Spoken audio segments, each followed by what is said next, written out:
What is up, people? Hello and welcome back to the channel. Welcome back to the Cup Chasers. It's another episode tonight, right after the Champions League. Of course, we got Premier League coming up.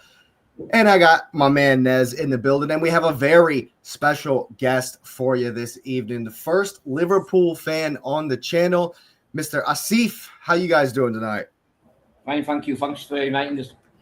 It's an amazing time here in sunny, hot Colombia. I edited myself just now. Nice. Yeah. Well, you guys know the drill. Let's go ahead and hit the like button, hype it up, do all that. Subscribe to the channel if you're new. Of course, thanks for being here. And we want to know what you're thinking down in that comments section below. And Mr. Asif, since you are the special guest tonight, there's only one place to start. Let's start with the game yesterday or 2 days ago. We'll start with the Inter game. And then, of course, we'll get into the Mo Salah stuff. Tell me about the Inter game. Inter game, lucky, basically. We're showing no invention. Teams are hitting us on the long ball. Usual story. No height in the team. We're getting that. And, yeah, the tactics are all over the place. 4-4-2, 4-3-3.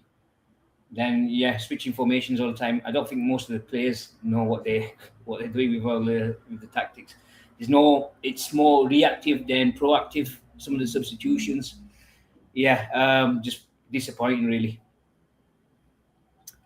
Yeah, I thought that it was kind of an ebb and flow kind of game. You know, I had my eye on it. I was watching. I tend to watch a bunch of games at once, as long as Arsenal aren't playing. I'll watch a number of different ones. I had my eye on it, and it seemed like it was a bit of ebb and flow. And it seemed like Liverpool stepped it up, especially away at the San Siro. I think one of the things that's interesting is the narrative for that whole week was with the situation with Mo coming and the form they've been in, that this was a loss. Like, this was just a loss in the waiting, and it's basically the almost equal to what is going on with Xavi in Madrid. Like, hey man, this loss and it's done for you. Like, we're gonna get rid of Slot. So,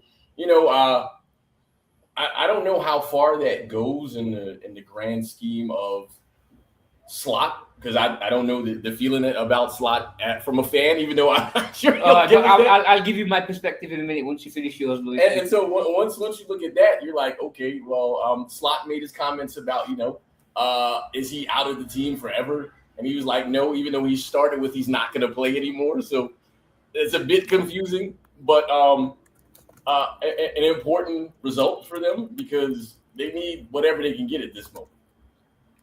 I think Slot's lost the team. I think he's on a very short slope now. I think even though he won the title last season, you can tell some of the players don't want to play for him. Body language wise, Canate, for example, Salah, obviously. There's a lot of things behind the scenes there that I think we needed. It might be unpopular point of view from my side, but I think he needs to go. I think it's interesting that he mentioned that there might be somebody else at the club that wants him gone.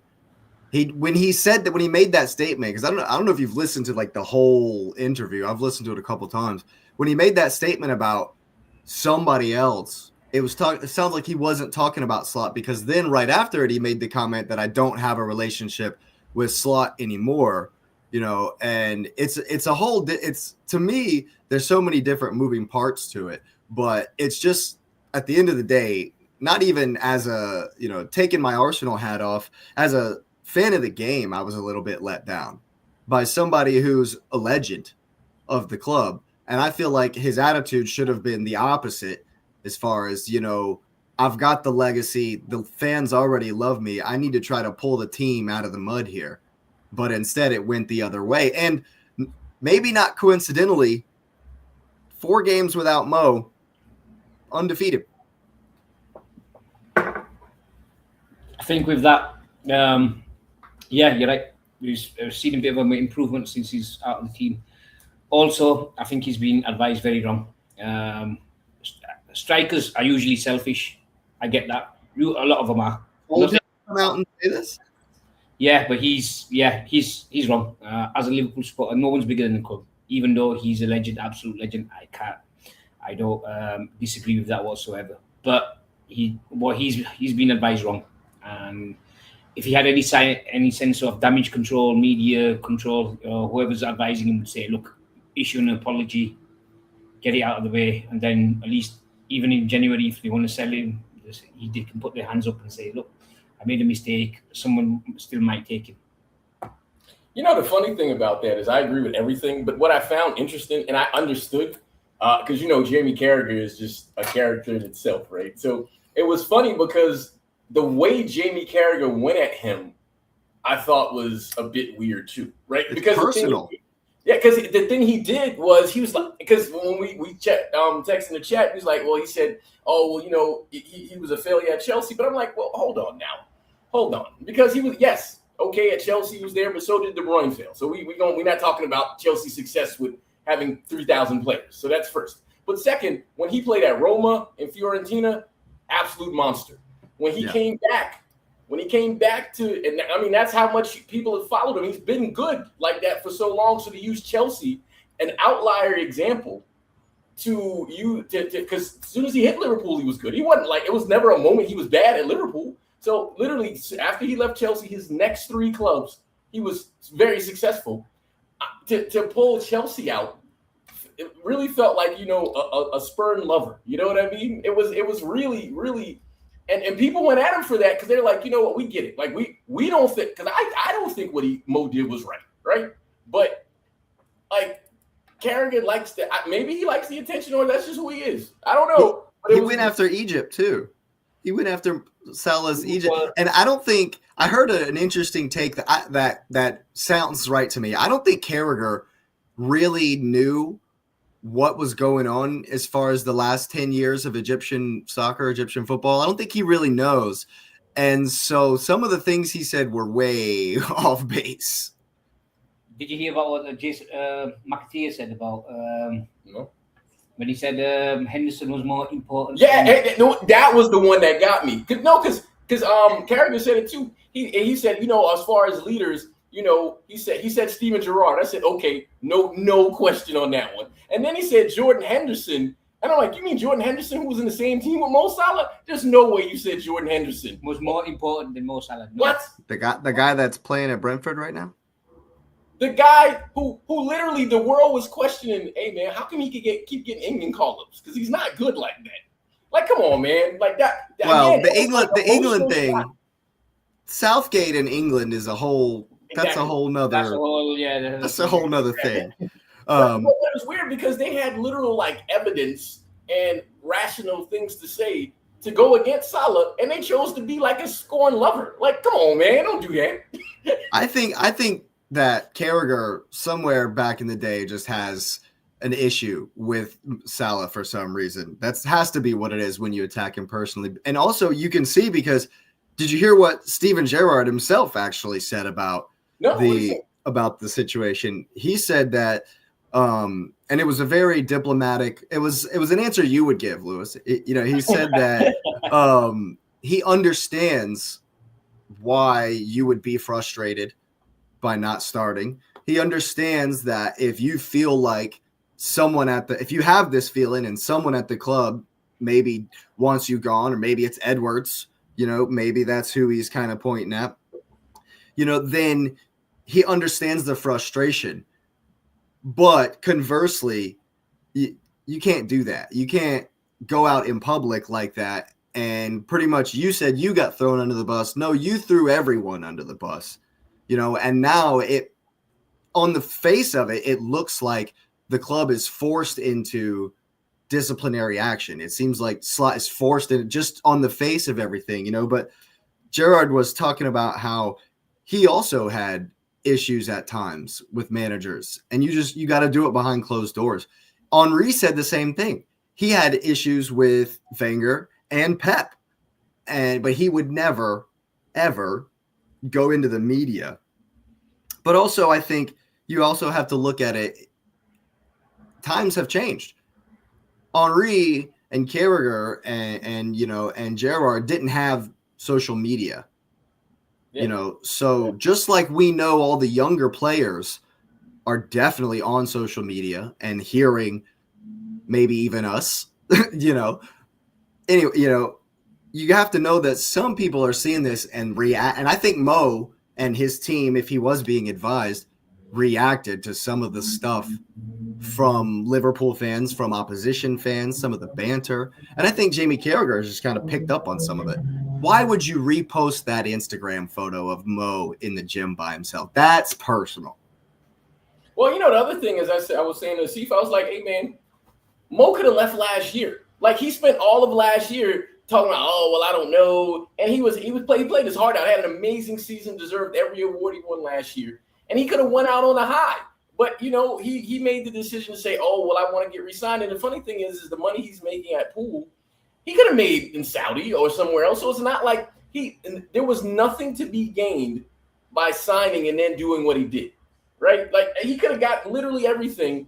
And I guess it's because of AFCON, because, Steve kind of mentioned that. I don't know if you mentioned it here, but we talked about it. But I know, okay, AFCON's at play. Maybe you playing in Saudi and that might not. But you're Mo Salah. They're not going to pick him. Like, what are we talking about, man? Exactly. Yeah.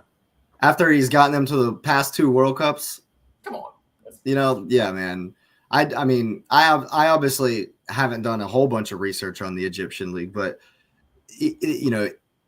the game there in Egypt, like the league itself, the professional league was like disbanded for a couple of seasons, and then they had one season, and then it was like they didn't have a season again. So the importance that Mo Salah has to Egyptian football is so high. I agree 100%. There's no way he's not playing at the World Cup.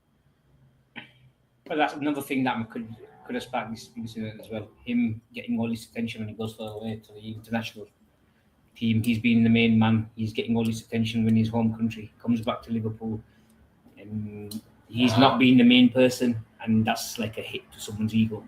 And I think that's one of the things that's a contributing factor to this.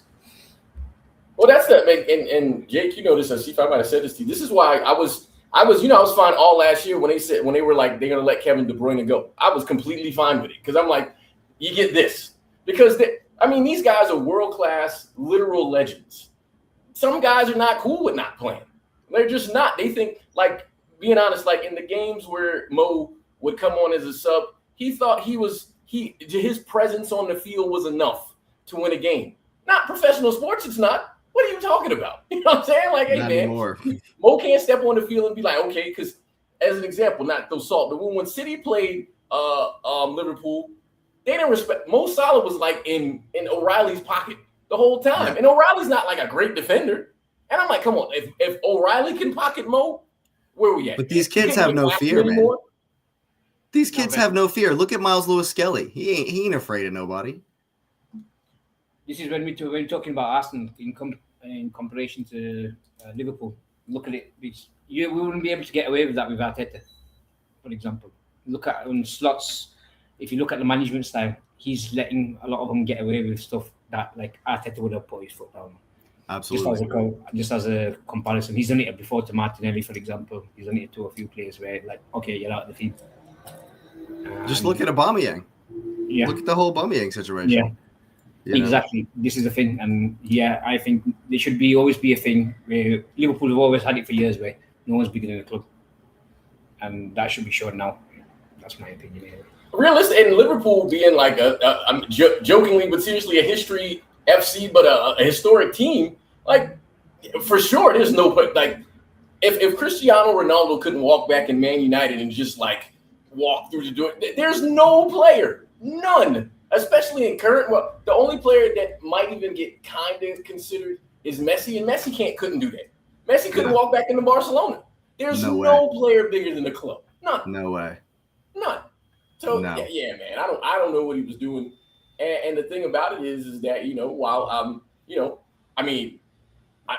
as an outsider, I'm like, that's crazy. But as a City supporter, I'm like, well, you can let Liverpool be where they are. I'm fine with that. I'm okay. If they want to have a terrible title defense, I'm good with that. Yeah. Hey, Asif, man, we're glad you're here, but let the house burn down, bro. Let it burn. Let it burn. It took us long enough to get on top, but I can't agree with that one. Hey man, you good with you being bad. Yeah, I think as crazy as it sounds, I definitely think there's a way back. If Salah shows contrition, maybe while he's away, he kind of thinks about it, and then, because Slot's a Dutch guy, and if you've listened to any of the Dutch managers over the years, they just straight up tell you like it is. They don't care about how you feel about it. They'll just tell you, and so Slot's been very straightforward. And if Salah at some point just says, look, man, I was wrong, I'm going to work hard. That's all it has to be. And when he gets back from AFCON, I definitely see a way back into the team. It depends on his management, who's ever's advising him. Look, you've messed up. Okay, we've put the wrong strategy in, like I mentioned earlier. Apologise, get it over there. But I think most media, as long as you apologise, you can dare some way back in, even if it's not like he's done something like Mason Greenwood or something like that. He's got a way back in. So, in my opinion, I think, and I'm being honest, I think the greatest service he can do to the team, and I don't know if this will happen, but I'll try to play Nostradamus on this one. I think he goes to AFCON. He tells the team, hey, quietly, let's try to find a deal for me. And then I think as a solid, because Liverpool need defenders, and I think they're going after Gahey, if I'm not mistaken. I would say to the team, hey, you know what? The best thing I can do is help you. And the best way I can help is you get money from me, and you can buy this player, and I'll leave, and I'll apologize. But on the way out, the money that we negotiate for me goes to get this guy. I think that's the greatest solid he can do, because before he would have left on a free, and that would have kind of left the team out there. And they spent a ton of money. But if they say, okay, if he says, hey, you know what? The team and I have talked, and I think because of my desires going forward for the future, I think it's best if, I step away from the club. I have a lot of love for Liverpool. I was incorrect in the way I did some things at the end, but I'll be leaving the club, and I hope, what they get in return is enough to help the team go forward. If he literally said something along those lines, I think fans will be like, you know what? I'm good with that guy. He did wrong. He wants to still take care of himself. He wants to preserve his future, but he wants to give something back. And then he can even play it up where I didn't leave on a free last year because I wanted to make sure the team could get something for me this year. Because then now narrative-wise, he literally wins because, okay, yeah, I threw my pacifier out and I was acting like a fool. But because I stayed at the team, when they sell me, they can get money. They can go buy this defender that everybody's talking about, and that's clearly our issue. And then we go forward from here because you bought a bunch of forward players. So then it would make all the sense in the world. Now, the big thing Liverpool has to do, one, they have to back Slot. At this point, they have to publicly back him, and then they have to go buy that player. No other player, and yes, it's going to cost more because they know that's who you're going for, but you got to go buy that player. No, and that's like a January 1 or 2 purchase. Apparently, it's Semenyo release clause. Whoever, but get a defender. No, if we can get both. If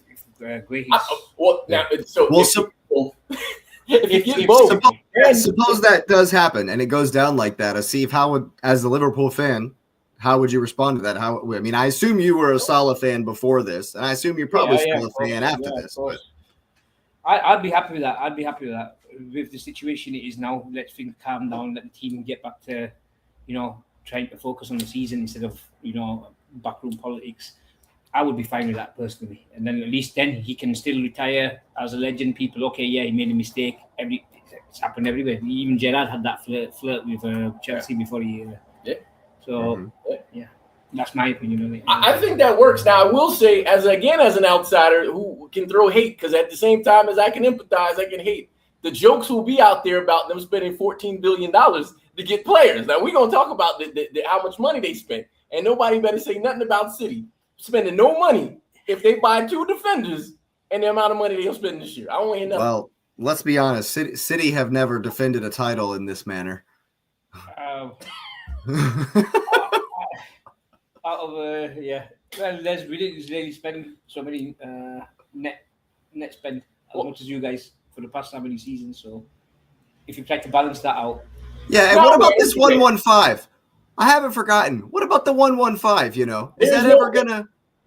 There is no 115 because there was nothing there. We didn't spend anything for ages, so no, I understand. I understand. We also. I'm just talking about the jokes, though. I mean, smoke, fire. Anyone? No. It's gonna be there. Yeah, it's vaping, man. It's vaping. He says. Vaping. It's Ain't vaping. No fire, he says. Yeah.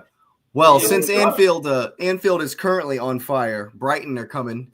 The Seagulls are coming at the weekend. Seagulls, yeah, it's the Brighton. My bet is both teams to score. Yeah, probably bad defense. Yeah. They're going to press high. The whole thing make more sense. First off, is there any way on any universe, any planet, that Salah somehow plays in this game? No way. They probably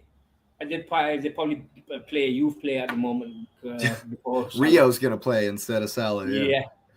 But dude, look at the projected lineup. Like, you got Gakpo, Wirtz, Szoboszlai, and Ekitike. Why wouldn't you just play that? Because Szoboszlai is a midfielder. The Hungarian Gerrard is a midfielder. He's not a right winger. Isn't Isak back? Yeah. Like, hey man, just stick all those dudes up front. Play two strikers or something. No, I have heard that. If kind of Ekitike behind Isak in an old school 4-4-2. Because if your complaint is that Mo Salah doesn't play defense, and now Bradley's hurt, and Joe Gomez is 700 years old, and he can't play a whole 90 minutes without getting hurt, and so you got to help him out, and Mo doesn't do that.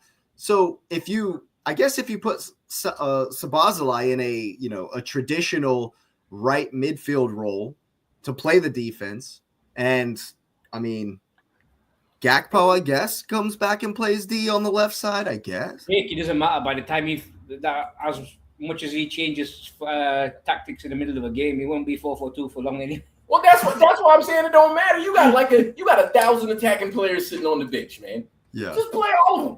You don't got to play Mo. I'm not saying not to play him. Would you be shocked? Now, would y'all be shocked if I would be shocked. I would be shocked. Yeah. Shocked. Yeah. Because as a club, you have to set an example, and if a player's acting out like that, if he didn't even travel to Italy, I hear you, but I'm the other side guy because I'm curious. What if they do play him though? I mean, that's making all the headlines. That would be a surprise if he played. That would be a surprise. But the circus, man, it's just a circus. That would just be an absolute circus, dude. It's just Man United. They're just going the way of Man United. Player power rules. What is it in Tropic Thunder? Never go full retard. Never go full Man United. Yeah, never go full Man U. Never go full Red Devil. You never want that. No, and I understand retarded is not as feasible as the joke movie quote. It was a movie quote. Yeah. People don't get me. I don't use the word itself. But surely you're galvanized by the dodgy pen and the at the end, and you'll be able to beat Brighton. They leak goals. It's at home, man. It's at home. The way we're playing, the most likely be a draw. Look at him. Yeah, I didn't want to. I'm not fantasizing for a win at the moment. I'd be. Yeah, we'll see how it goes. Yeah, I didn't want to put any. I didn't want to put any money on Poole winning. I thought they might, but I was like, what's the line? Are they expected to win? Yeah, we are expected close. to win, but it's not a lot of value in taking just the money line. That's why I said both teams to score. Well, they're on the same amount of points, man. It's kind of a giant game for them. They're both on 23 points. Ooh, the mid-off. Oh, sorry. That was mean. I mean, It's true. It's true. Yeah. When are we actually getting on to Arsenal? Yeah, I was gonna say, don't worry, Asif. We're about to transition to Arsenal. You'll be able to take plenty of shots. Plenty of shots. Hey, segues are weird. Arsenal are indeed top of the Champions League after another fantastic performance. That goal he scored, though. Wow. Yeah. That run, just the run, man. Oh yeah, man. I called up X. I was like, dude, you didn't tell me he had that in the bag. And he's like, he pulls it out once a season. Or maybe players have to leave Chelsea to pull those things out of their bags. I mean, plenty of Chelsea rejects are doing big things this season. Normally they are. Man City rejects. Jesus came, had a good. He did. That's like his first man. team in like 14 Jesus years. returns just in time for his birthday. Yeah, for about a year. He was injured for about a year. Yeah, like, dude, kicked the bar. He actually impressed me more than Gyökeres. So. 322 days off. My man comes back. So that means if math and history says something, by mid-January he'll be out again. For sure. I didn't expect him to. I kind of wrote him off. I didn't expect him to be back. It was not something I expected, to come in. But you mentioned Gyökeres. He definitely offers something different than Victor, and they are certainly more comfortable playing with Jesus. But you could tell even after 30 minutes, he was winded, he was gassed, and some of the shots were, kind of weak, kind of rusty. You could tell, but it's definitely good to see him back on the field for sure.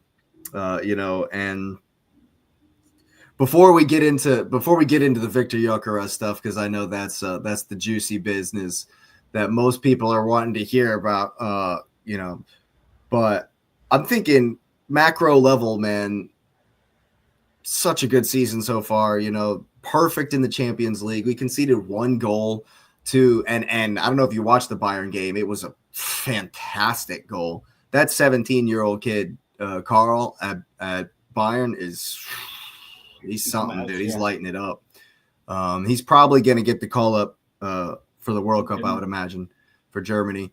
So we'll see him out here in the summer.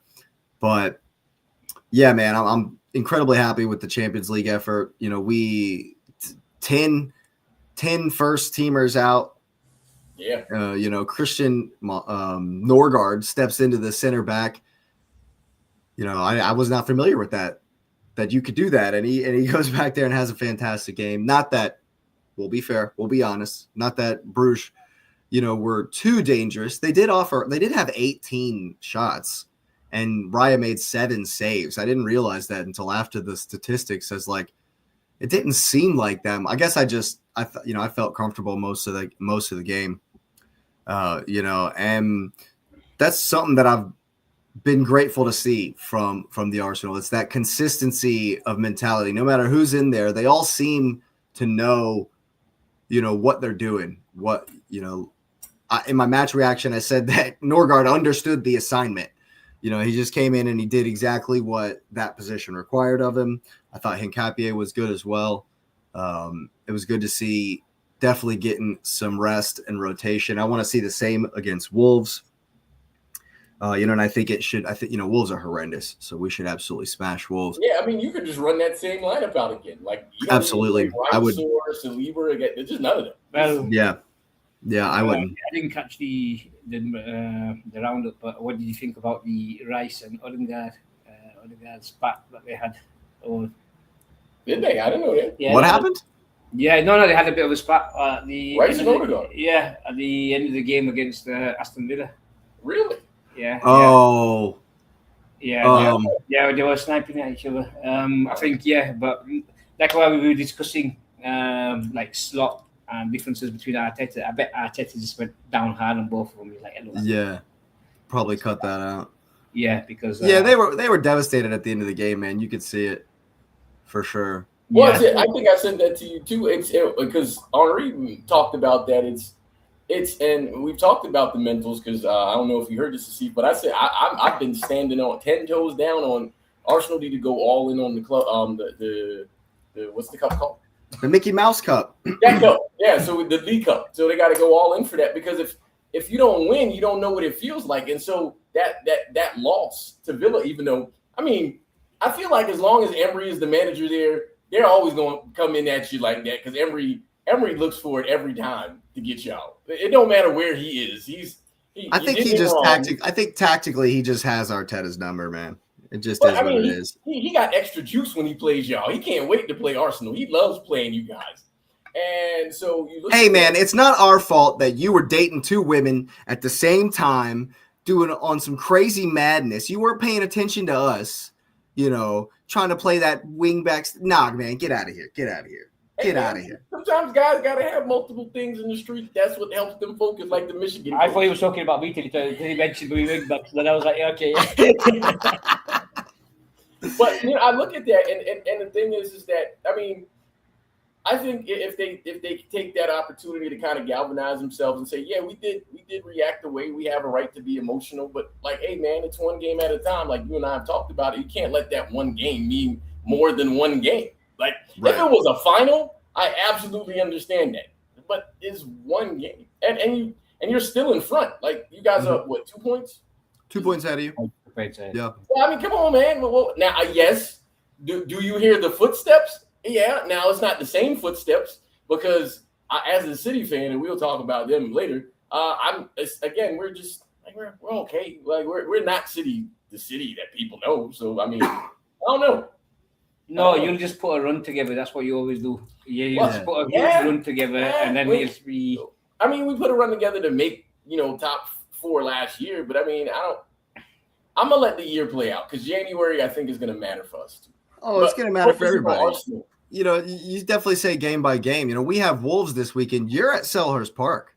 Oh, for sure. But that's not a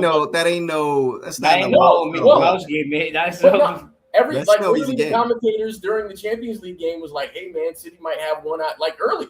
They was like they might have one eye on Crystal Palace. We understand the players get what's every game, but see I think that's the difference because that's kind of what we face all the time. Yeah. Every game is a game like that. Oh yeah. So if you lose one, there's no sort of emotional reaction in that way because you literally have another game right after that you have to win. So and so that's where. But I think Arsenal is fine if they use that as sort of a thing of okay, this is what people are saying about us. They have a right. Own that. We might have been overly emotional about that, but we are not that team from before. We are this team, and we're doing things this year. And again, it's a long season, man. Just one game at a time. And again, my big thing is go win something. If they can win the League Cup, is that January? Is it January, February? I know it's early. February. If they can win that, man. Dude, it's December 23rd. It's December 23rd. It's next week for y'all. It's December 23rd for me because Palace have a conference league game. The League Cup is next week. No, the League Cup is next week, man. Yeah. And then Arsenal plays on the 23rd because Palace have a Thursday game in the Conference League next week. And so we got our game moved to the next Tuesday, but the rest of the League Cup matches are next week. Yeah. And I don't even really pay attention to the League Cup anymore. It's like a youth team. I agree because they've won stuff. Hey man, he's won that. Yeah, recently. People make fun. Well, but I have enough knowledge to know in the last 5-6 years when City won multiple times and people called it the Manchester City Invitational. People had jokes, but while we were winning that one, we was winning other stuff. Winning all kinds of stuff. People gotta understand, man. You win what's in front of you. Every game is important to me. If I can punch you in the face every time, then I'm gonna punch you in the face every single time. Because guess what? That trophy accumulation matters. To me, at least, it does. No, I hear it. No, as in you get the habit of winning. It makes those other finals easier. Yeah, that's true. But with Arsenal, I actually admire the brand of football. Actually, at the moment. For sure. They're deep, man. Yeah, deep. The squad as well. You're looking. Yeah, I think as long as you stay clear of injuries, certain players like Saliba, for example, I think you can do. Yeah, I think so. Go ahead. I think you'll give Man City at least more of a title challenge. Well, shoot, we challenging them. They leading. You know what I'm saying? No, but the amount of times you won it, it's more like challenging you, mate. Well, I mean, you're the holders, man. So it's challenging you, man. I'm not even getting into that. I mean, I'll be happy just getting into the Champions League plays. At the moment. Threw it away. Y'all threw it away already. Yeah, exactly. More or less. So, how many games you guys got before the League Cup games? Because if it's on your game is on the 23rd, so you got what, 2 more games? One? We play Wolves. We play Wolves on Saturday, and then Everton the next week. So you got And then 2 like games. 2 days after that, it's Palace. So do you think, because I saw on the injury report that Saliba and Gabriel are out, like it said, like mid-December. So do you think they play in that game? No, I don't think they'll play. I don't at all. I don't think It's either like, of them play. but it's like 2 games. You don't think they'll be fit in 2 games? No, I think they'll play for. I think at least Saliba will be fit for Everton. If Well, I'm not talking about those games. I'm talking about the League Cup game. No, I don't think they won't risk him for the League Cup, in my opinion. I don't know. I feel like they need to win that. No, they've got a lot of strength and depth in defense. They could But that's that. which is why I wouldn't. This is what, the semis or the quarters? Semis, right? It's a quarterfinal. It's a quarterfinal. I think, me personally, I think they've got so much strength and depth in defense. Because who do you guys play? Yeah, they've got. We play Crystal Palace at home. We got Palace at home. That's for the League Cup, right? For the League Cup, and they're going to play the best team they have. Yeah, they're trying to win. They're going to play the best team they have for sure. So you don't think they play one of them? I think they play at least. I think you guys play at least one of those guys. If Saliba's fit, he plays in that game. Maybe that's the only one that I think would. But I don't think Gabriel. I mean, I haven't heard anything about him being back. So if he makes the bench for Everton, he probably won't play in either of the games. You know, they probably won't risk him. You know what I mean? Yeah, depending on. Because after that, we got Villa again. So we welcome that. We love when Villa plays. Oh yeah. Have you noticed how that's worked out? Every single team played that weekend that we played Villa. The team that you played at the end of the month, you're switching venues and you're playing them again. So Chelsea played Bournemouth again at the end of the month. I don't remember who you played, but I've noticed that happened.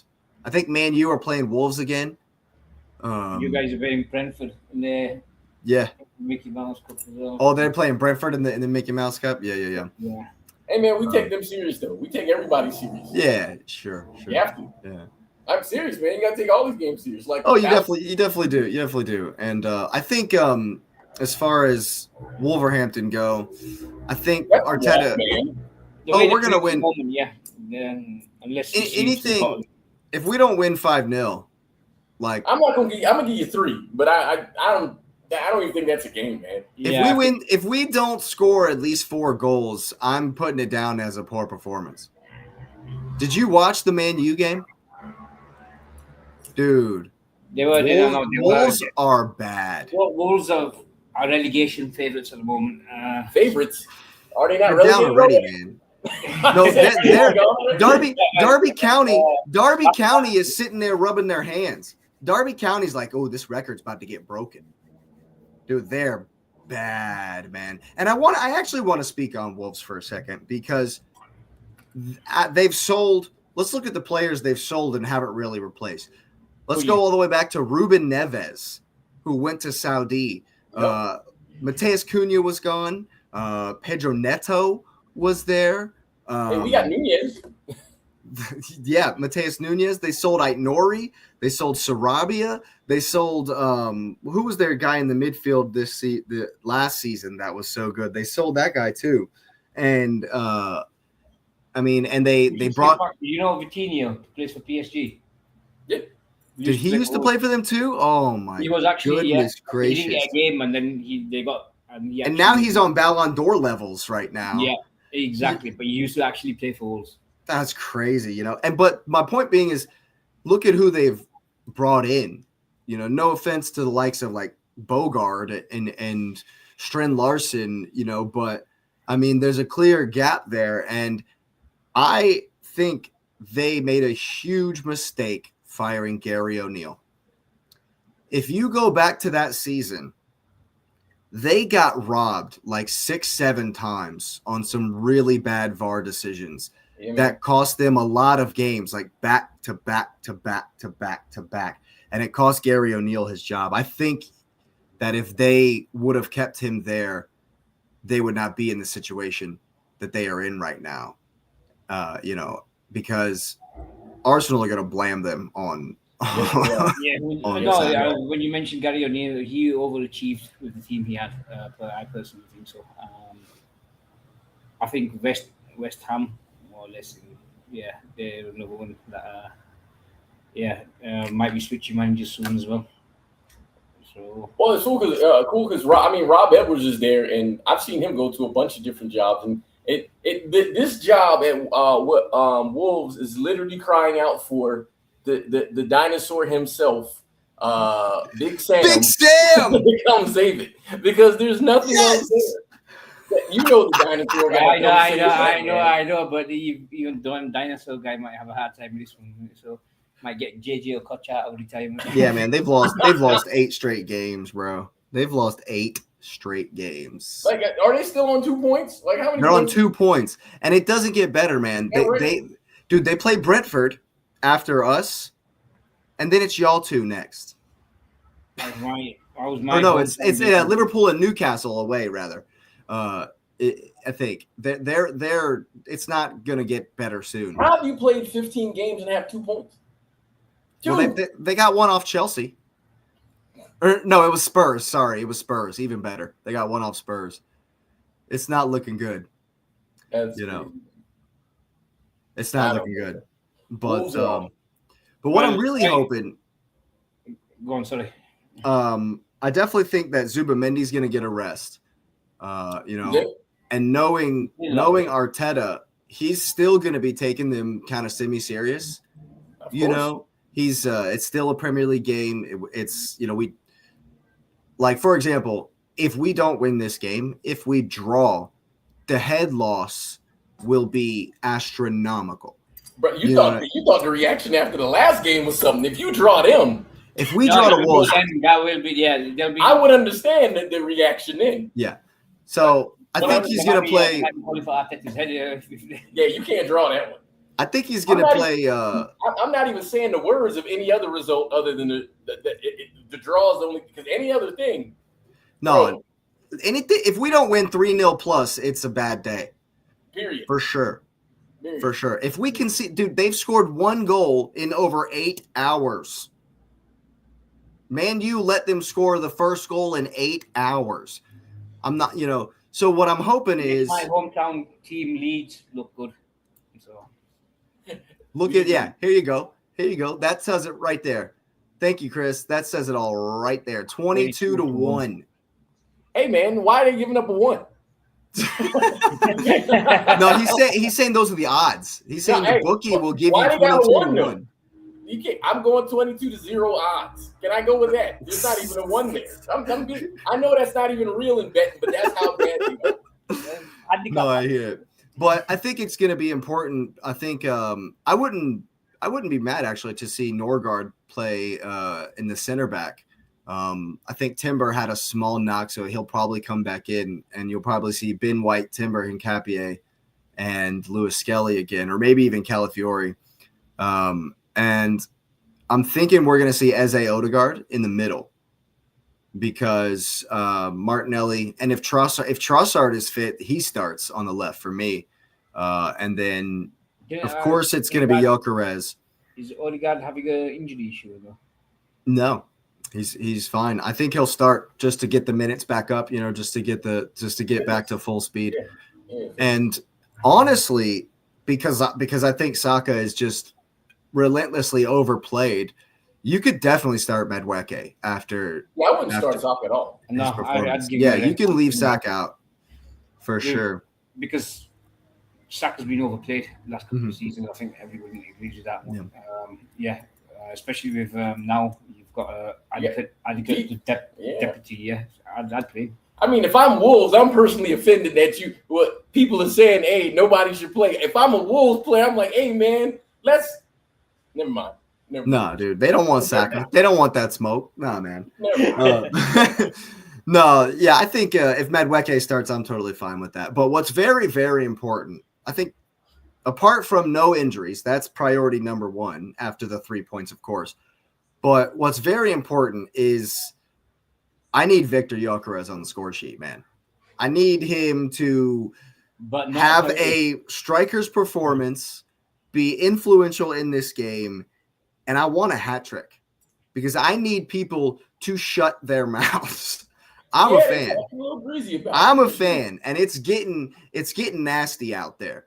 You know, I'm a Victor Gyökeres fan, and I think that just as it took City a little bit of time, and come for me if you want in the comments for this comparison, but just as it took City time to adjust to Haaland, it will take us time to adjust to what everyone is saying.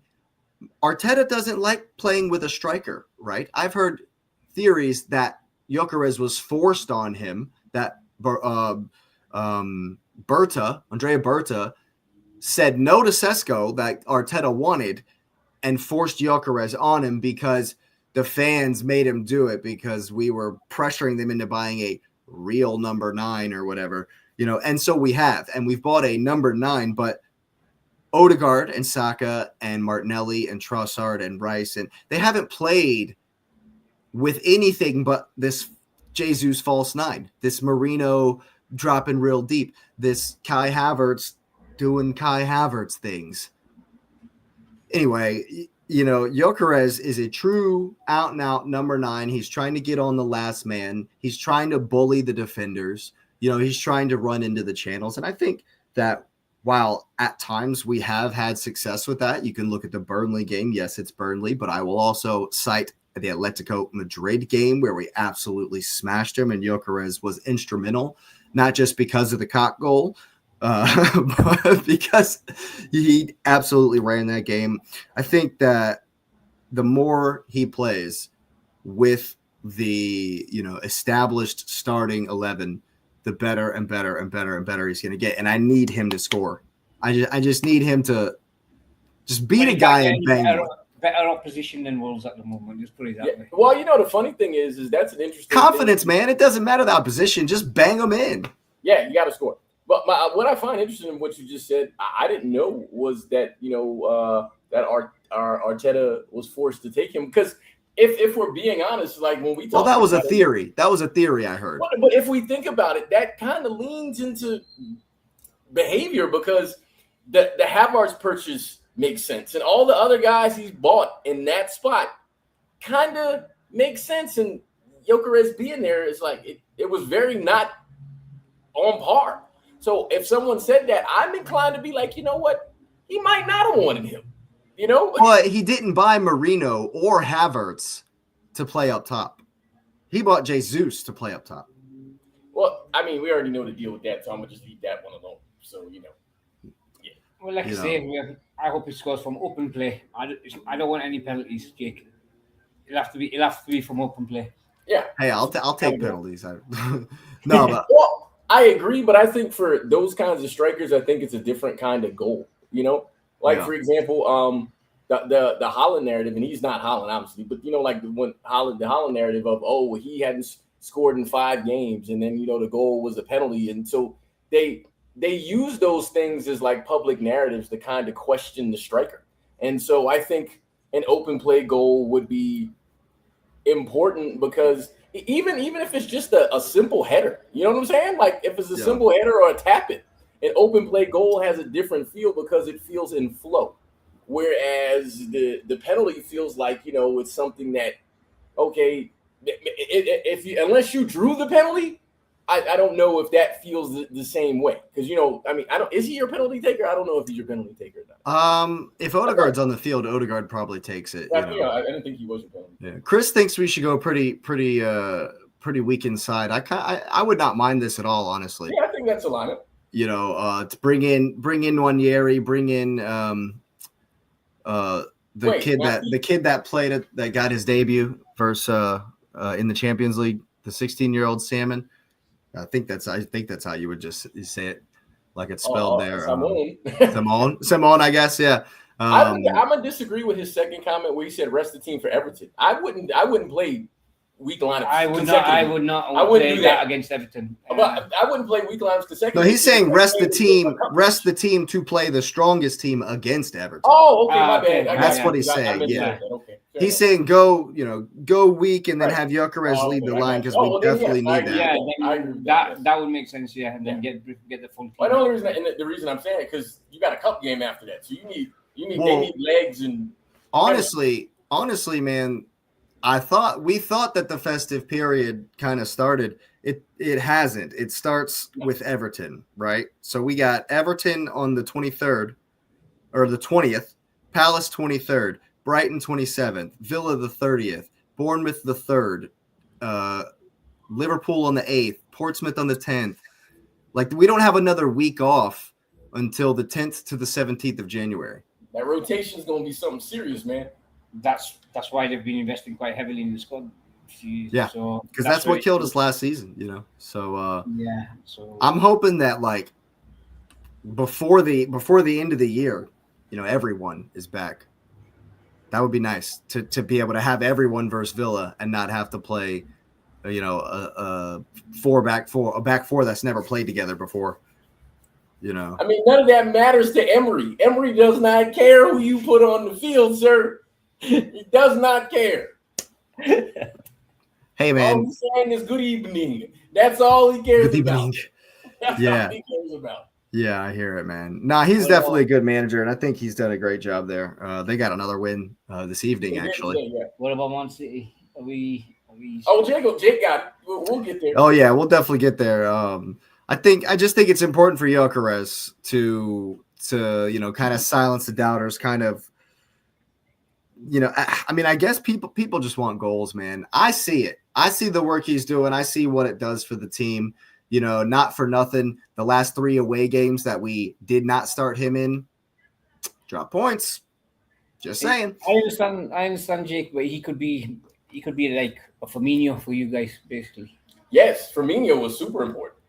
So you could put it that way, where the output of the goals wasn't, but he was important to the component of the player of the team. So. In addition to that, Firmino being missing, you can see it in the team. Like this year in Liverpool, I mean, he wasn't a banger, but his hold-up play was amazing. His positioning was amazing. So, and you're kind of saying the same thing. So that's a really good sort of an analogy where he might be your Firmino. I think that Arteta's plan is, if Jesus can give us 5 to 6 goals before the end of the season, and then Kai and Gyökeres can combine for 20 plus, he's going for the, because we already have 11 different goal scorers. He's going for the everybody pitch in kind of, but I need Gyökeres to step up and be that guy. All the top teams always have a 20-goal plus striker. Yeah, it'd be hard pressed to win the league without a 20-goal striker. Even back in the day, like Ferguson used to say that you have to have one of those in the team. That's just my opinion. I don't know nothing about that, but I agree with you because in the blue side of Manchester, we don't have that problem. Yeah, you haven't had that problem for years. I had that problem. You have had it for us, yes, for a while. A long time. Dude. Even when you didn't have anybody, Sterling was scoring goals, 20 goals. Yes, Sterling was absolutely amazing. Rest in peace, the Sterling ghost. Dude, he's still chilling on the books at Chelsea. Him and Axel Disaster are chilling. Not even close to the squad, getting paid mad money. I don't even know what they're doing. Are they even living their best life? Yeah, I'm sure chilling, man. Sterling's on 300 bags a week. I'm sure they're trying their best in training on that. Well, I think Sterling is playing with the youth team, right? Gotta be something, yeah. Hey, man, I'm living my best life. Speaking of crazy ones, man, Arsenal played Man U in a behind doors friendly, like the reserves or some of the players that don't get to play a couple days ago. Alex Oxlade-Chamberlain, the Ox, played for the Arsenal. He's in Arsenal. Yeah, he's back. No, he's trying to get a contract. He's just training. He's just playing with him because it was a whatever game. Much fitness to get some fitness. Fitness. Yeah, it was crazy. Okay. It was crazy. I don't want to ask questions because I'm confused. Yeah. Anyway. Yeah. Well, speaking of confusing, tell me about Real Madrid. Tell me about Hey, man, last all night. I know, as I told you, I don't know what was coming out of that game, but as long as we stepped up and played, it was worth it. We looked so bad early, man. We look terrible. We can't hold the ball. Like literally a whole game. I'm like, why can we now maintain possession? Like they just kept giving possession away over and over and over. And so the goal that Rodrigo scored, very good goal. I mean, the keeper should have been better. Keeper absolutely should have been better on that. But it was a good goal. And but the thing about it is, and again, maybe they are developing that mentality. Nobody in the team seemed bothered by that goal. Like nobody was bothered. They was like, okay, because I think one, you're there, you're at their place, and I mean, the narrative, the commentator's narrative is, well, he hasn't scored in X, Y, Z games, and so they kind of made it where he's going to score, right?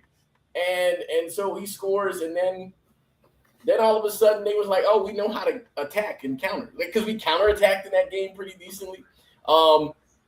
I'm glad he kept the same lineup because you saw my fears when they said Savinho was going to start, and I was going through I was having a problem, man. I was. And here's the funny thing. I'm just to jump forward, to jump backwards. I was watching the game on the plane, and my game went out as soon as Savinho came on.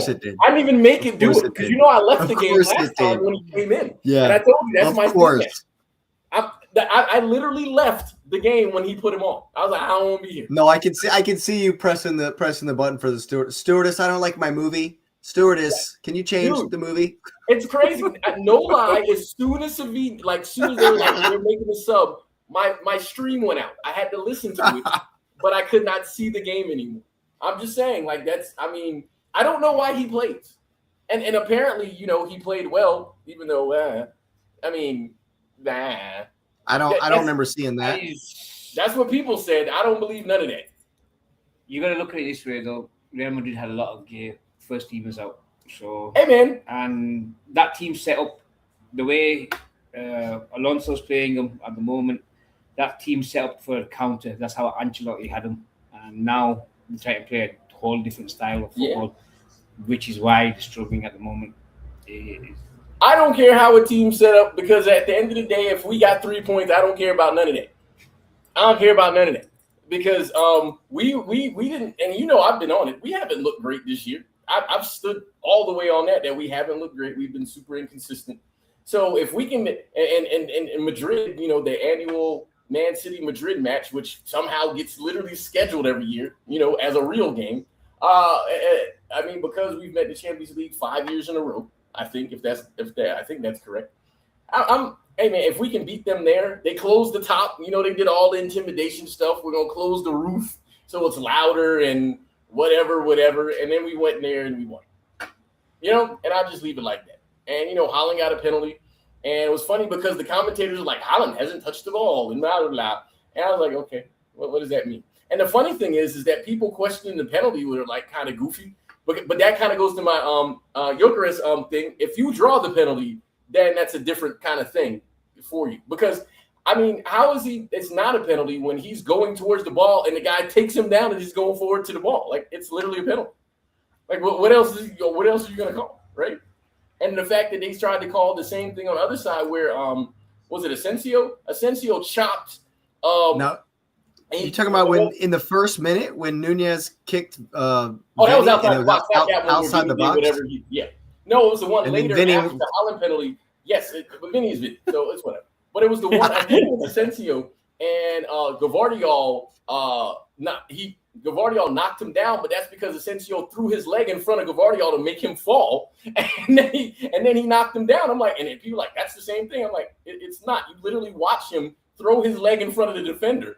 And the defender has to fall down. Like, what else is supposed to happen? And so, whatever. I don't care I don't care if they let Xavi go. Because then he's just going to go to Liverpool, right? He's going to go to Liverpool.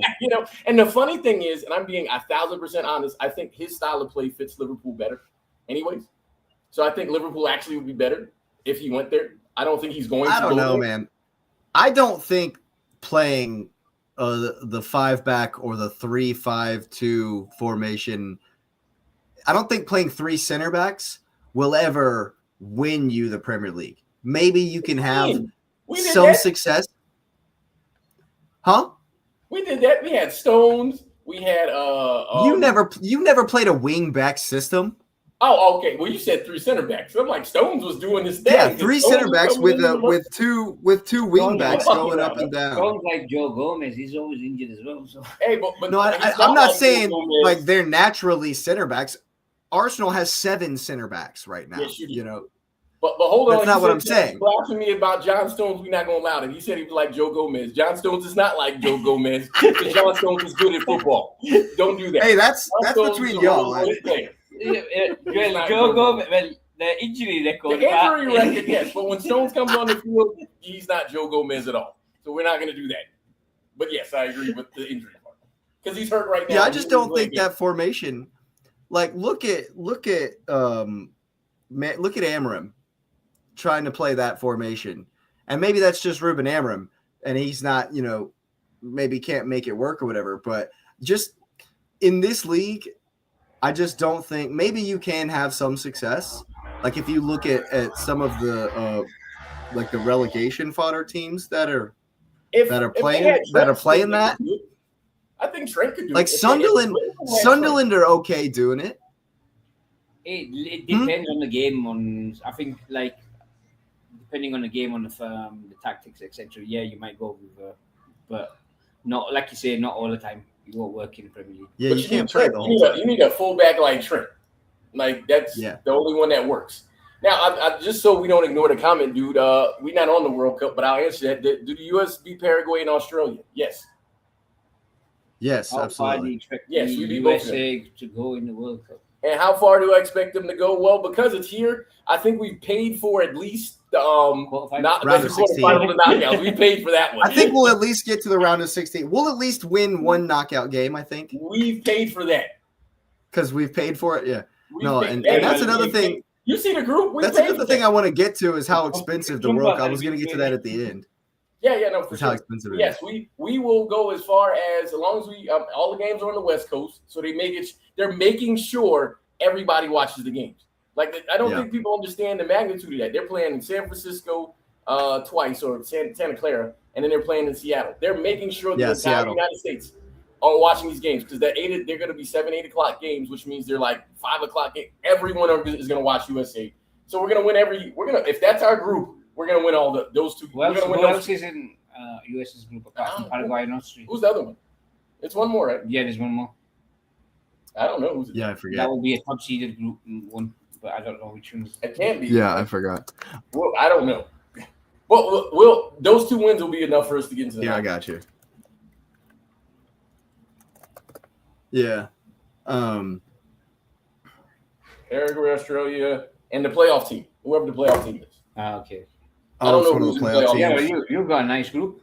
Yeah, it's probably going to be Turkey. I looked at it. I bet it's going to be Turkey. That's who I think it's going to be. So we'll win that group. We'll draw with one of them, because we're not supposed to, but we'll draw with one, but we'll win the group. So we'll have 7 points.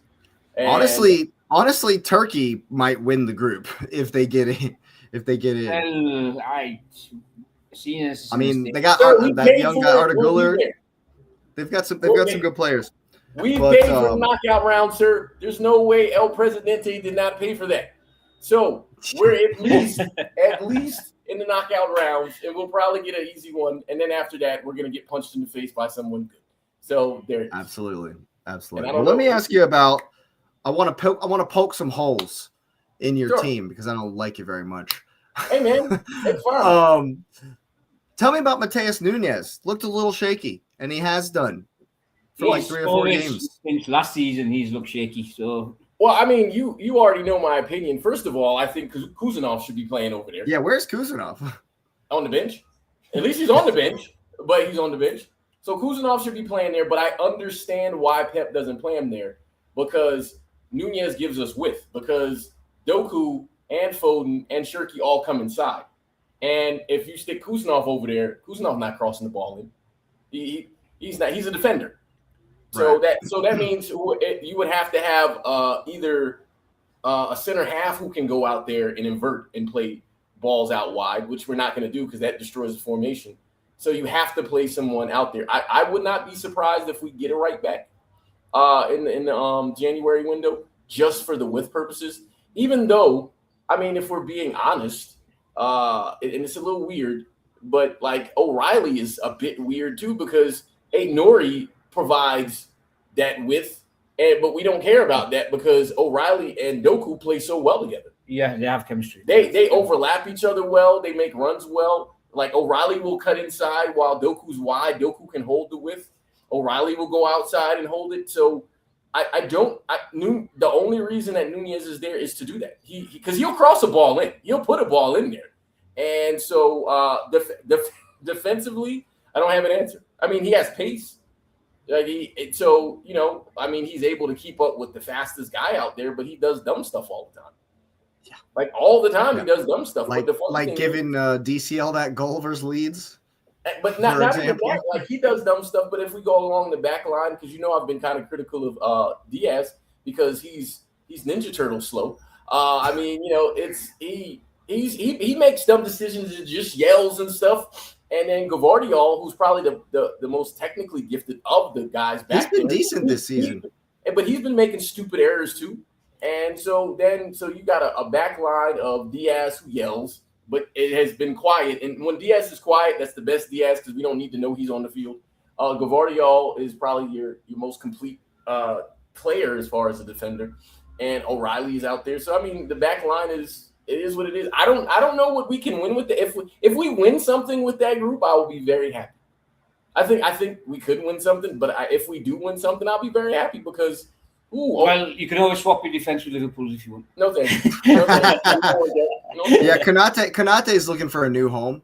Well, you could always take him off. He's not making the academy team. Get him out of here now. No, we don't want that. But I mean, we got Ake came in and had a nice little debut because I know not debut, but not nice. A couple of minutes and cameo. I mean, he's trying to get minutes because he's probably gone because he needs to get playing time so he can play for the Netherlands in the World Cup. And so we have to make sure there's other guys there. But, I mean, Stones has to get healthy because I'm pretty confident Stones is – again, this is why the Salah thing is kind of weird too. Stones is going to the World Cup. He's absolutely going to – yeah, you can disagree with me. I'm telling you John Stones is going to the World Cup. I very much doubt it. Not with Tuchel in charge, but – He's picked him every time. He's picked him every single time. Stones is literally – when Stones is healthy – he's one of your best defenders, and he's one of your smartest players, and he will be, I promise you, John Stones is always healthy at the end of the season. Always. He's not healthy in the middle of them, but he's always healthy at the end. I mean, I can't think of maybe Mark Gahey is going to be in front of him in the pecking order. Stones is making the World Cup team. Gahey will be in front of him. That's more or less, unless he picks up. I mean, but who else, though? It's not going to be like... John Stones is going to the World Cup. It's not going to be Harry. Oh, Harry. It's not going to be Mr. Maguire, is it? I will take an injured John Stones over Harry Kane. No, Harry Maguire. That's what I'm saying. I'm not Harry Kane. I mean Maguire. That's right. Yeah. I'm going to say Harry Kane. Well, I meant positionally. Yes, Harry Maguire. Hey, if Kane's having to play center back, England has problems. I mean, Kane goes. He tracks back. He might do it. You know how he plays. We'll see. There might be emergence for young players. Stones during the World Cup. Yeah. Stones is going to the World Cup, man. This is his last World Cup. He's going. Yeah, I agree. Well, yeah. But yeah, so back line. That was my answer. Nunez is. I want Kuznov back there. Mm-hmm. Is Ryan Shirky him? Is he him? He is literally him. I told you that fed families. I was on. I wasn't the first, but I know I said it earlier. I said if you play Holland, Doku, and Foden, it's feeding families. And we've been feeding families for the last whatever he's played that lineup. That guy has had a goal contribution in some way in every game he's played. Yeah, he's been real good. He's been playing well.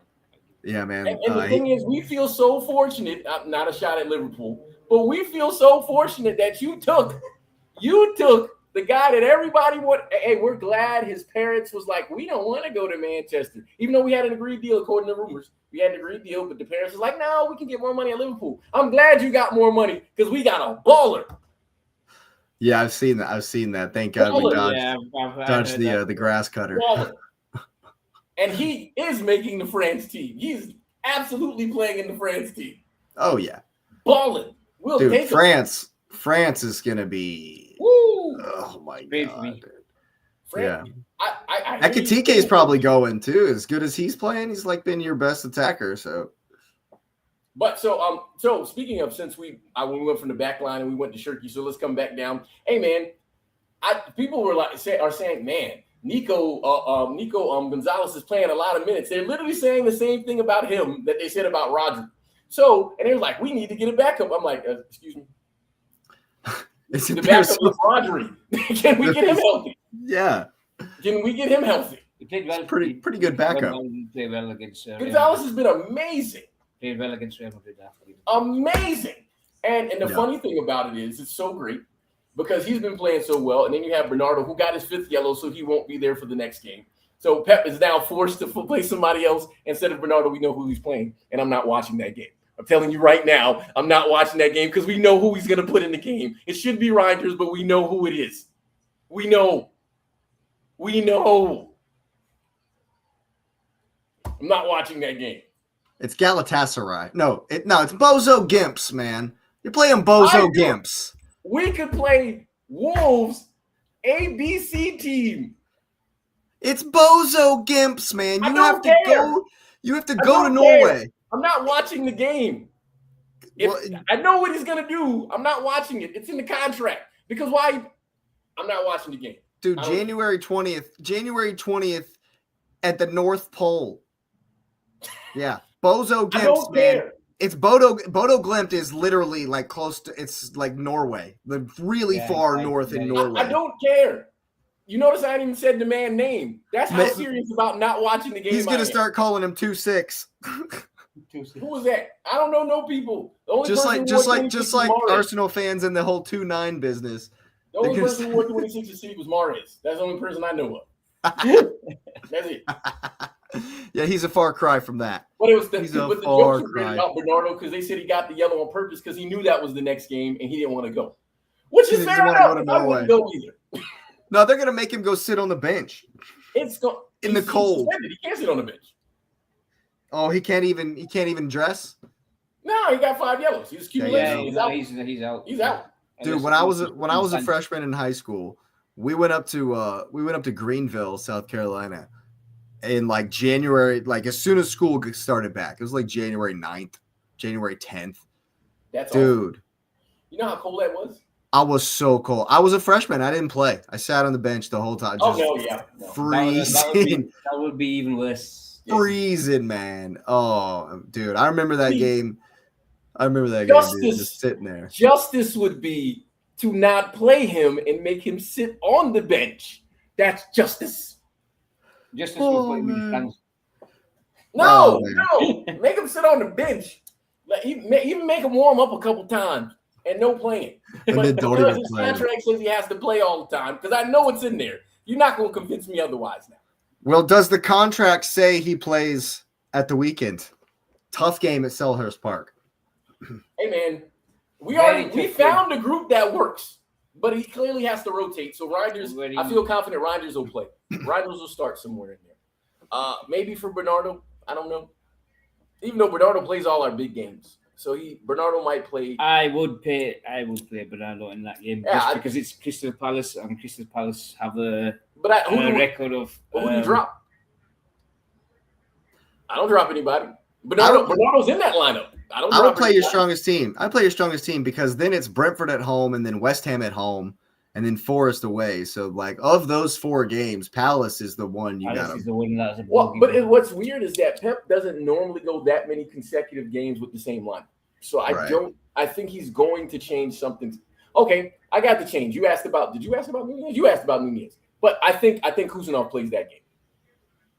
It's going to be, Palace like to counter. It's going to be fast-paced, high press.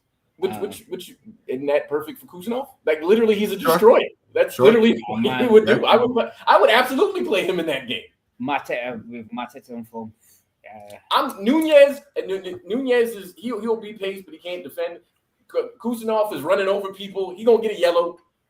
If there's a bet in anything there, that's a line. He's gonna get a yellow. That might be another. Both teams to score. Yeah, for sure. You'll concede. We give up goals because that whole Gigi not allowing goals for a couple of games, and now he lets in dumb goals. So he for sure is going to let one in. He's not Ederson in that sort of sense, because you know I used to say that all the time. Ederson was always letting the dumb one. Oh, man. I was going to say if Ismail Assar was healthy, that's even – yeah, but he's not. Hey, man, He's but not we're gonna be playing up the for same this team, game. because here's the thing that I think Pep knows, and we're being honest. If you put the lineup that we've been playing on, we don't worry about scoring. Because remember, the whole thing was, oh, who can score outside of Haaland? Is that question even existing anymore? Nope. Because Foden is absolutely on form. Mm-hmm. And Cherky is a baller. Mm-hmm.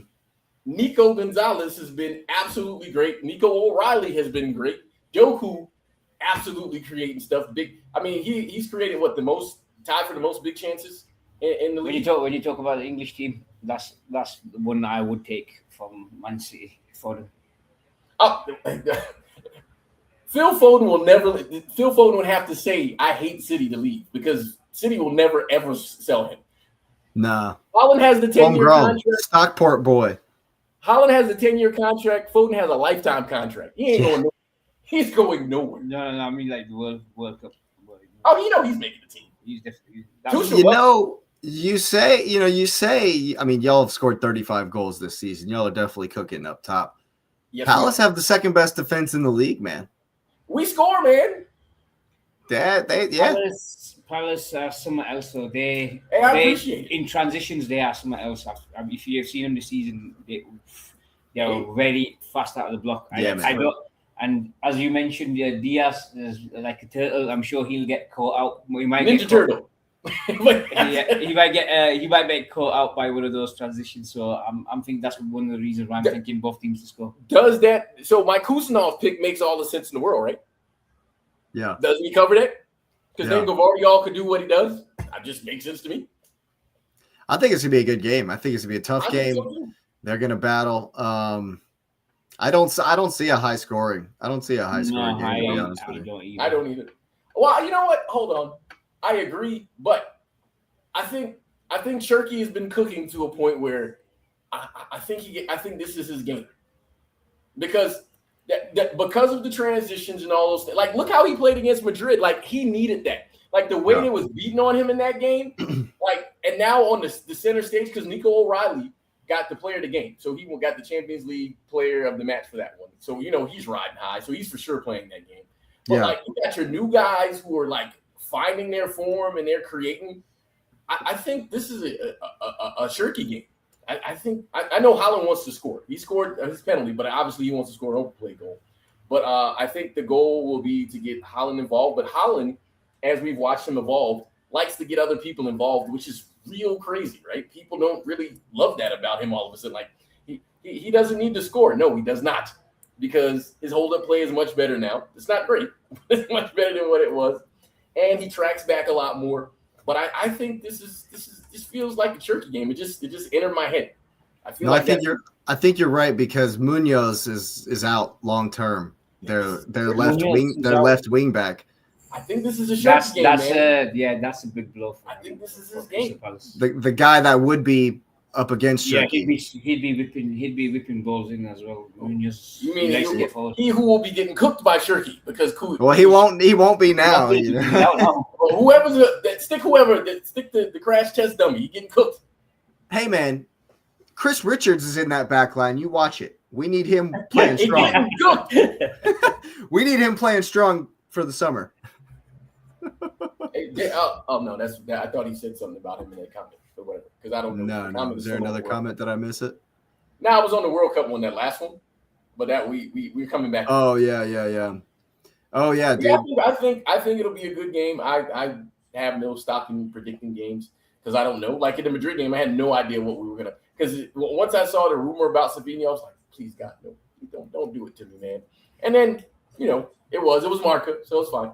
But yeah, I think it'll be a good game, because it's in London, right? It's in London, right? Yeah, it's at Selhurst. Yeah. Yeah, it'll be a good game. That's gonna be tough, but yeah, it's a hard one to call, like you say. Yeah. That's. Hey man, I'll definitely 100% be on the hate watch, but it's gonna be to the side. It's gonna be on the side, because I'm 100% going to be watching the first Tyneside Derby in 9 years. Sunderland hosting Newcastle. That's gonna be crazy. That's gonna be the atmosphere in that game. Swords and shields and everything. That's gonna be a bloodbath. The police might need them. Yeah, for real, man. Yeah, man. I mean, normally, like I was listening to someone doing a history of the fixture, and normally it's played earlier in the day. Yes, we are definitely from he's the not. USA. He's British. Yeah, I'm British. I see this from nice. Yeah, but normally this game is played earlier in the day than this one. It's at 2:00 over there, but normally it's earlier because of like the violence. You know, man. Because they gotta have a big or police presence. Yeah, with the police presence, etc. It's gonna be those northeast derbies or something else. And it's gonna be cold. It's gonna be cold. It's probably gonna be raining. It's gonna be nasty, dude. No, it's gonna be cold at the moment. It's something else. Okay, Morocco. Hey, thanks for the love, man. Thanks for showing up. Yeah, let's go, Gunners. Of course. Absolutely. But it'll probably be raining as well, but it'll be snowing and raining. It's gonna be nasty. So the question is, who gets the first yellow, and is it gonna be in the first 30 seconds? I'm saying Joel Linton. I was gonna say the manager. Any manager. I was picking a manager. I'm telling you, it's gonna be a manager. I promise you. Oh my god! It's a manager. That's my Eddie Howe. Eddie Howe's getting sent. He's going Jake, for. You know, Xhaka. He loves putting a tackle in. Oh yeah, man! It's gonna be fiery, dude. Bruno G and Xhaka are gonna square up at some point. Yes, they are. Yeah. Yes, they are. That's gonna happen, and I'm not talking about the captain's handshake. Newcastle kind of player ever. He belongs. I like Gibberish.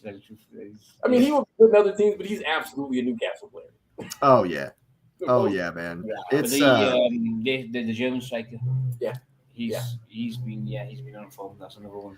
Yeah, the German Jack Sparrow. I call him the pirate because he looks like a Voltamato with the goatee and mustache combo. Yeah. He looks like a pirate, man. I love it. I absolutely love it. Well, that makes it even better for the swords and shields they'll have out there. Oh yeah, man! Bring the cutlasses. Bring your all your side, your little knives, all of it, man. They might even, if you're gonna put a red card bet on this weekend, you might put it on that one. So. Oh yeah. Joel Linton's getting sent for sure. Who's the official? Because it depends on the official. It's Peter Banks. Oh, okay. It's not Anthony Taylor. And sometimes these officials don't care. They be like, "Hey, it's not Michael Oliver. Just go do your thing. Go do your thing." Yeah, man. It's the same time as the City game, but I'll definitely have an eye on that. But I'm definitely Sunderland Newcastle is going to be front and center at the 9 o'clock slot. And a comment here literally mirrors what we said. I'm gonna let you, as the Arsenal guy, answer that one because we alluded to that, and the Chief said something about it too. Yeah, I agree 100% with this entire comment here. For sure. He does show different qualities than Havertz and Jesus, but the fact that they're both healthy, or Havertz is supposed to be back before Christmas, and we all know Arteta just absolutely loves 2-9. Just loves him some Kai Havertz. He loves him. You know, so if Gyökeres, if he doesn't start banging in the numbers, in the goals, I can see him getting dropped sooner rather than later. For sure. Which feels like a colossal waste of money. But hey, man, y'all do that. Y'all waste money.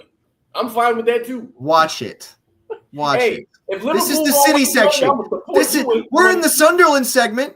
This is the Sunderland segment. I thought you were talking about Slovenia there.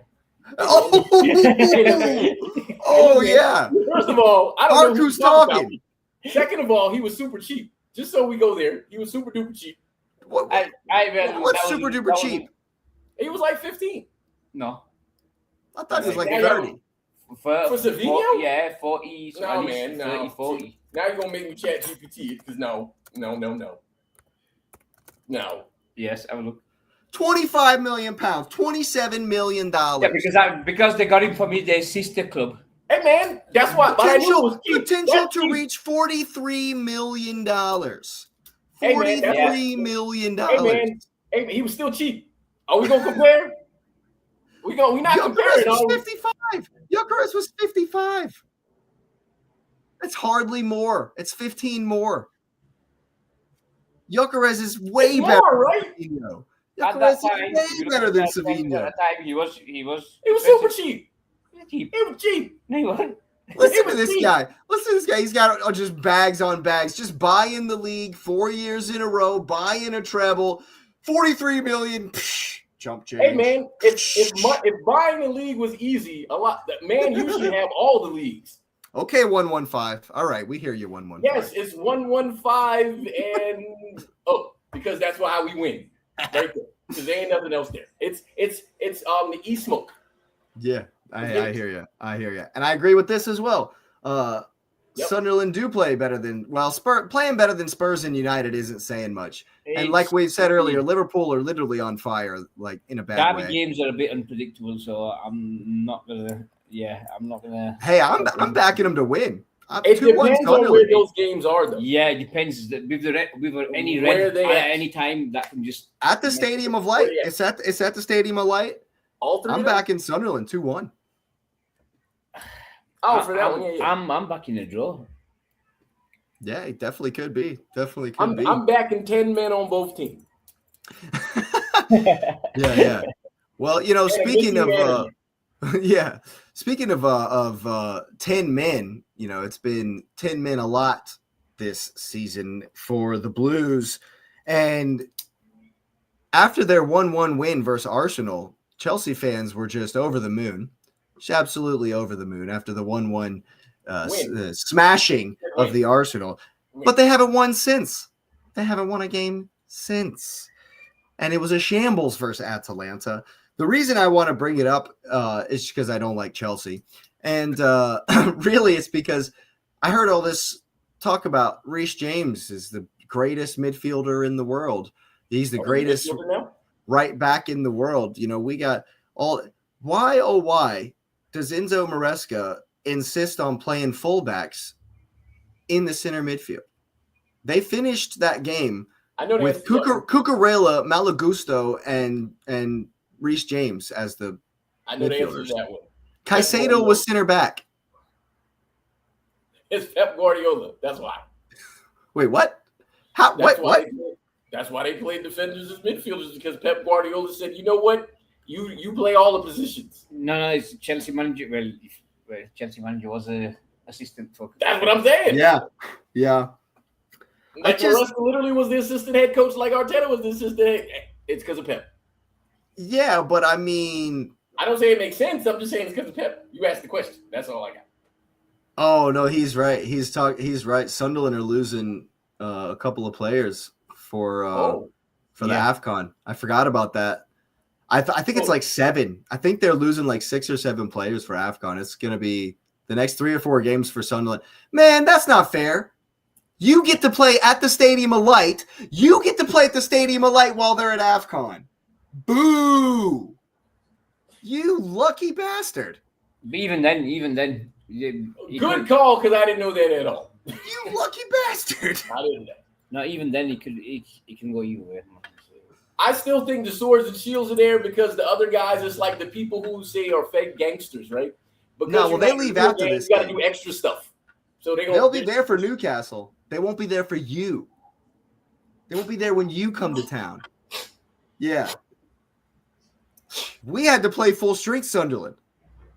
You know what? Remember that earlier comment when it was like, hey, man, Real Madrid was missing players, and my response was, hey, man, 3 points. We don't care about none of that other stuff. We don't care about that. Well, that's definitely been the excuse at the bridge, But now that everyone's healthy, he's still, or not everyone, but now that they've got a number, like Andre Santos didn't play, but he could have. Instead, it's Malagusto in there. I don't understand anything. The rotation days, some of that time does not make sense at all. Hey, man, I'm fine with Chelsea not being worth anything and keeping us at the number 2. We good with that. Because they're tied for 5th. And I don't care where they are. We just needed to see Chelsea above us to be like, hey, man, we can't let a Money FC team beat us. So that's your oil brother. That's your oil brother, though. Well, but that's Russian oil. It's different oil. It's not the same oil. It's not the same oil. Like different kind of oil. They got cold oil. We got the warm oil. We got to understand the viscosity is different. It's different. And so the question was like, who do we support? Manchester City sky blue here. Liverpool. So, but yeah, the viscosity lubricates a lot better, and a pause on that because, I don't know if people get weird about lubrication, but yes. Yeah. Yeah. But I think that I'm hearing that Maresca might be under a little bit of pressure. A lot of Chelsea fans. No. I think he's done a good job. He got him the Club World Cup. I think he's. That's all we're gonna hear about. Yeah. You know that, Jake. Yeah. It's fifth is still okay. I don't think unless he loses a good couple more games. And they have 300 players. That's what I mean. Yeah, but it's all these for organizing that. It's all, but see, Chelsea have approached the league with a mindset of flipping players, of buy to sell, not let's build a team. But their fans have gotten caught up in hyping some of the randoms that they've signed. Like Andre Santos got a whole lot of hype and then was injured for a year, and we didn't hear anything about him until he came back, and he still got a whole lot of hype, but they don't even play him. Esteval gets all this hype, rides the bench.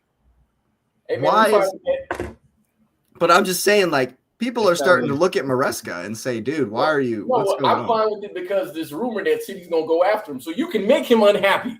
We will gladly take another winger. We will swap you a Brazilian. We got one. We got a Brazilian that loves going to Chelsea. Which Brazilian are you talking about? I don't know, but I know we got one. Send the Brazilian there. Hey, man, the last guy you sent to Chelsea is doing all right. Did he pretty okay? Yeah, I was just about to say that. I'm fine with that. Tell him. I like this guy. I like this guy right here. You know what's so funny? Because you Jake, I love these because people like to play the money thing, and we're not going to talk about how United had money and how they broke the transfer record how many times. Don't play the money thing. Don't do the money thing. Hey, I used to have money back in the 30s.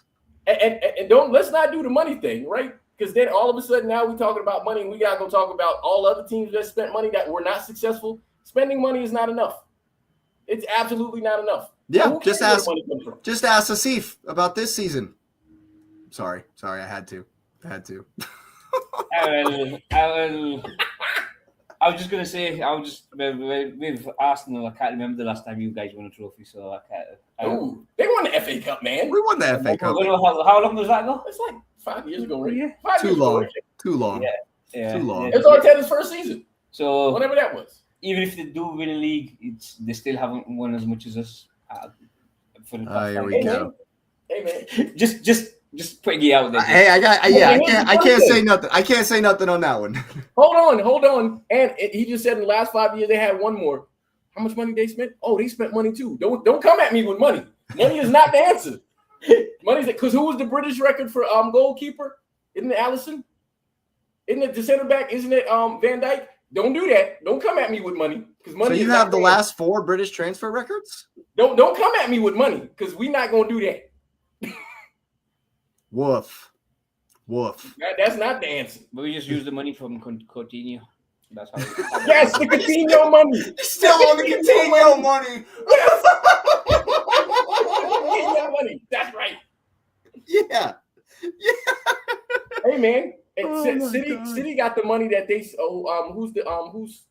what's his name? He plays at Barcelona that they sent there that they want to sign that they never paid for. Barcelona still ain't paid for. What's his name? The striker dude. He's a wing striker dude. I'm not sure which one you're talking about. What's the dude's name, man? That he starts now. And wait a minute. What? We bought a whole team with the greatest manager too. So the greatest manager was Manuel Pellegrini. The greatest manager was Roberto Mancini. Don't make me go into these names, man. Like, hey, man, it's too much time. How's Rashford catching smoke? Hey, man, I ain't got no question about. Hey, you hit all the United. No, he's probably thinking about who you talking about at Barcelona. That's probably why. No, Rashford didn't play for City. He played for City, yeah. You're not talking about Gundogan, are you? No, what's the boy's name? No, I can't remember because he was supposed to be something and then he's whatever. Like I don't care about who he is. Fati. No. Ansu Fati? No. Hold on. Now I'm looking at the lineup. Now you've got me wondering who you're talking about. What is this freaking kid's name, man? What is his name? Barcelona. Does he start now? It's not Danny Olmo, is it? No. What is his freaking name? Ferran Torres. Ferran Yeah, it was Torres. Torres. It was Ferran Torres. Yeah, They still owe us money for him. For real? Oh my Yeah. God, Barcelona. But we could use the Torres money. If he could use the Coutinho money, I'm using Torres money. Dude, Barcelona, man. Barcelona. I'm using Torres money. Barcelona They is still owe shambles, us. bro. Thank you, sir. Yeah, it was Torres. Yeah, Ferran Torres. Barcelona, He was man. decent there. He Criminals. thought he was too good to be at City. Well, Barcelona I'm glad he's doing criminals, whatever man. he's doing at Barcelona. How have they gotten away with not paying people? I don't think they corrupt. Yeah, I guess. I don't know. But speaking of corruption, have you guys seen the FIFA World Cup ticket prices? Oh, they've been reselling them, haven't they? Did I told you what my plan was for the world that's listening to this. Y'all replay this, snip this, right? Hey man, the answer is if you're in the United States, because you don't want to pay the extra money to come into the country because there's a special tax for you, then what you do is you go to Mexico. Go to Mexico and watch games there in Guadalajara. Yeah, that's probably going to be one of the cheapest ways to do it. That's where I'm going.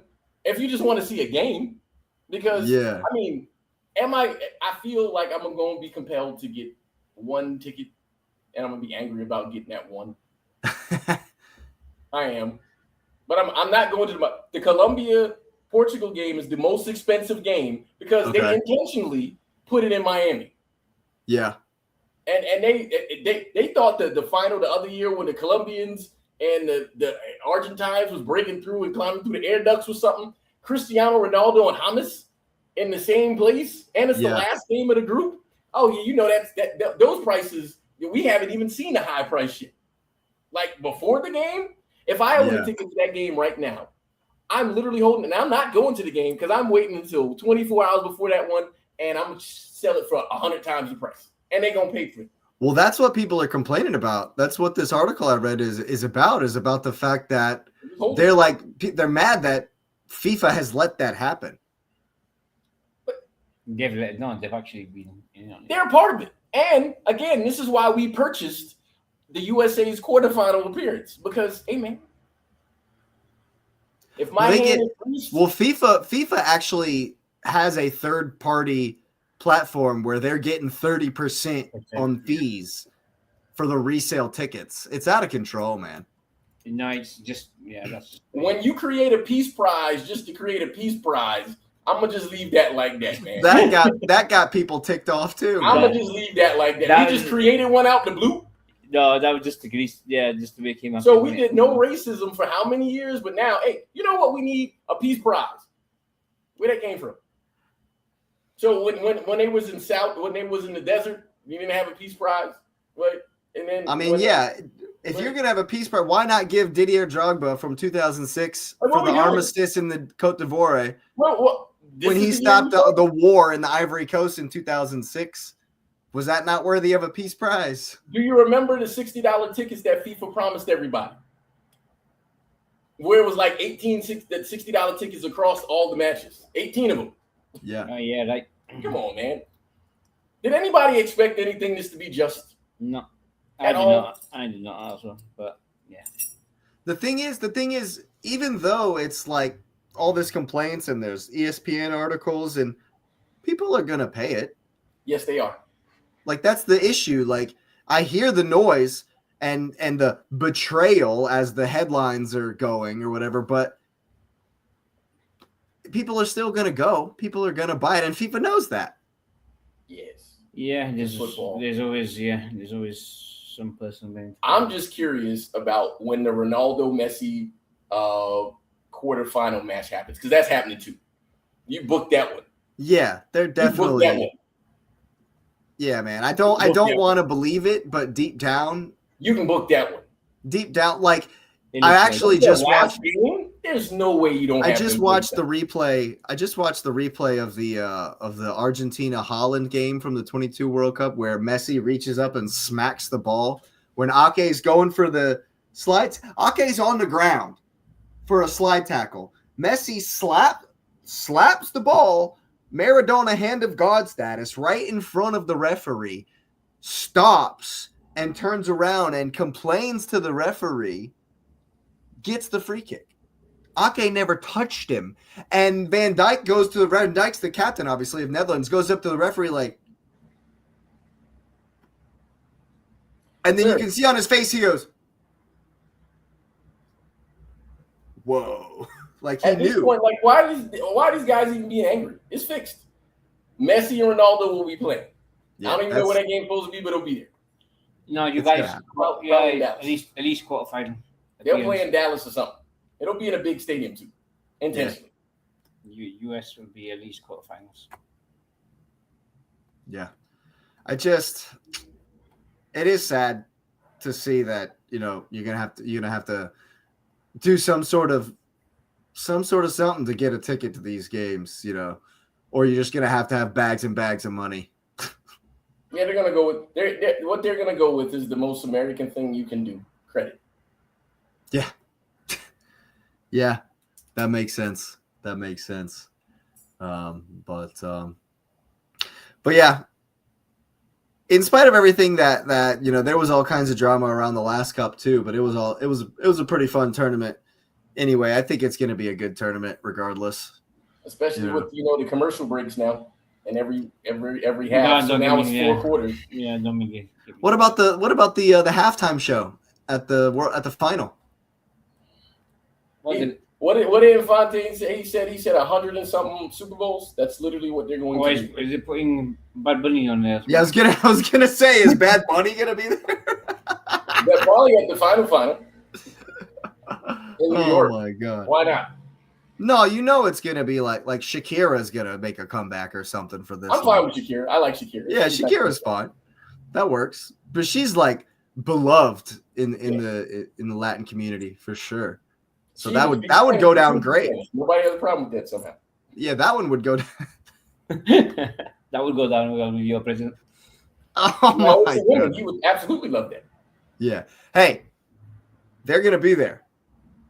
Sweden is gonna make it because the Nations League. What has FIFA done, man?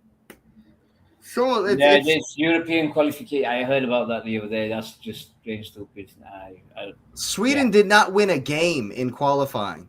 So, blonde hair, blue eyed, tall women, and they're in the playoff. Putting women in the stadium, man. Just like the Moroccans gonna be in the stadium. Hey, man, when I went up to Philly to watch the Moroccans, I was like, oh, yeah, man. I'm co-signing that. As a matter of fact, the Moroccan dude's in there. Yeah, Moroccan guy. Y'all got some great women. There you go. Yeah, man. It's going to be a fun tournament for sure. I'm looking forward to it, of course. Definitely looking forward to the games this weekend as well. Premier League's back. I know Arsenal need the win. Man City, y'all don't need to win. You're good. You can just go ahead and drop points. That's not a problem. Liverpool, maybe we'll see Salah. Probably not. Probably not. Probably not. Probably Who knows? Yeah, but I'll definitely be tuning in, and we are certainly grateful that you've tuned in. If you've made it this far, drop us a like, hype up the video if you got any left. Of course, subscribe to the channel if you are new. Thanks for being here. We certainly appreciate it. Let us know down below. We will, of course, be back next week.